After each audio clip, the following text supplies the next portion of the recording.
Guys, how are ya?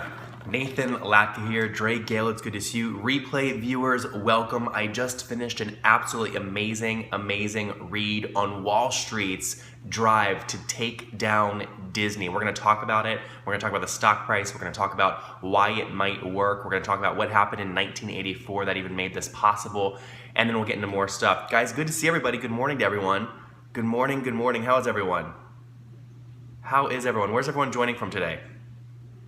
So guys, again, I just finished this amazing book. It's called Storming the Magic Kingdom. Hey, Dre Gale, how are you? This is gonna go for about 4 or 5 minutes. I'm going to basically dissect what I learned in 6 hours from this book to you. So again, it's called Storming the Magic Kingdom. It was published in 1989. It's a very old book nobody knows about, packed with business lessons. And what it's about is when Wall Street tried to take over Disney. You see, in 1984, Disney had approximately 34.5 million shares outstanding, and they were trading at about $58 a share, okay, which meant that the total value of the company was somewhere around $2 billion. Are you with me? Okay, 34.5 million outstanding times 58 a share means the company's worth about, again, $2 billion. Here's where things get interesting though. Walt Disney's, just its real estate, okay, was worth about $2 billion, okay? Its theme parks, for example, were driving revenues of $1 billion per year, 1 billion.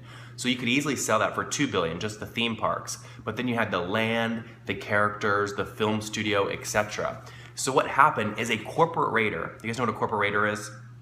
A corporate raider named Saul Steinberg. He's like the old version of today's Carl Icahn, who's, you know, has a big stake in Apple, or Bill Ackman, who is being an activist investor right now in the biotech and biosciences space.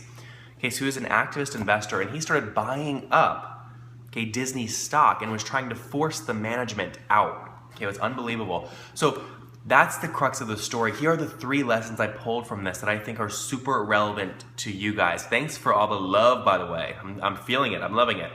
The first lesson that I want to talk about is why it's important to build rapport before you know you need it. Here's what happened. And the second lesson is creativity versus commerce and why you need both in your business. And the third is why hoarding information is a massive advantage. So let's talk about the first one first, which is, again, building rapport before you know you need it. Now, Roy Disney was Walt Disney's brother, and Ron Miller was married to Walt Disney's relative. Ron Miller was the CEO of Disney in 1984 when activist investors came after it. Ultimately, what happened though is the board of Walt Disney forced both Roy Disney off of its board and Ron Miller out as CEO when they poorly handled, okay, the war that the activist investor launched against Disney. They tried things like poison pills, like a white knight. Guys, a white knight is someone that you sell a portion of the company to as a publicly traded company to basically prevent the activist investor from buying the whole company. So they had a white knight option. Eventually what they did though is they paid something called green mail, which is so unfair, but it's why the rich get richer.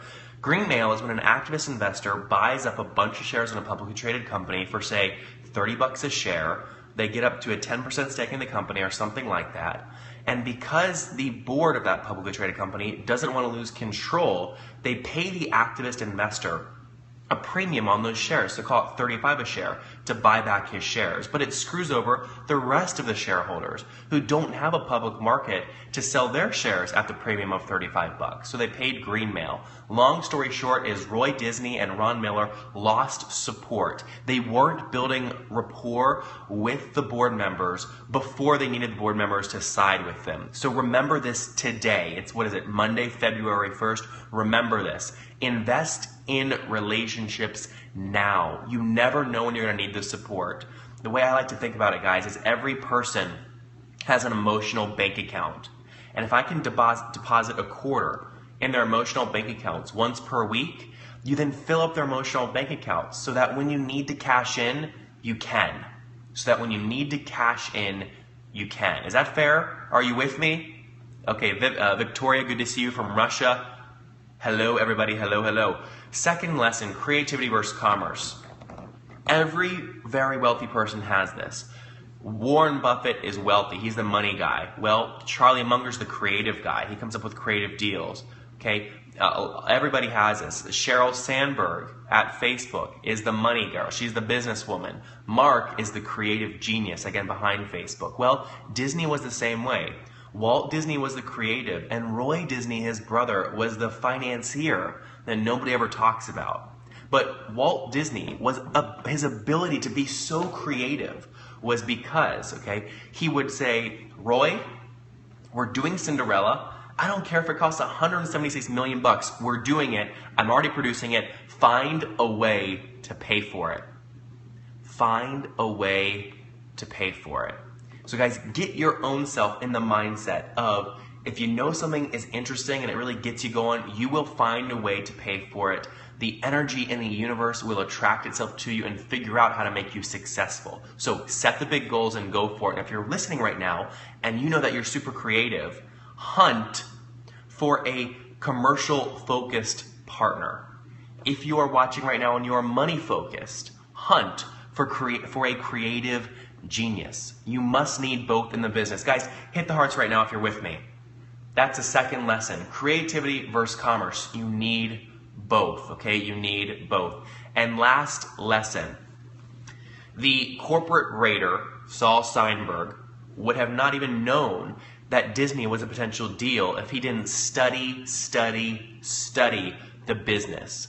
This is why so many people on social media and all over the place, they never get good at anything because they just dabble in things. But if you hoard information around a subject, think of it like you're building density around a subject, opportunities and deals will literally surface themselves to you that you can take advantage of that nobody else even knew about. Spooleria 1, welcome. Hello guys, hello. Okay, so guys, hunt for deals, hoard information. Again, I'm reading a book a day now, guys. I sold Heyo. It did so well. I'm obviously very excited. And now I'm going, what should I do with my time? I've got a lot of opportunities. Well, I'm reading a lot. So I just finished Storming the Magic Kingdom by John Taylor. Again, it is the Wall Street, the Raiders, and the battle for Disney. We talked about the 3 lessons. Build rapport before you know you need it. Make sure you have creativity and commerce, and hoard information to hunt for deals.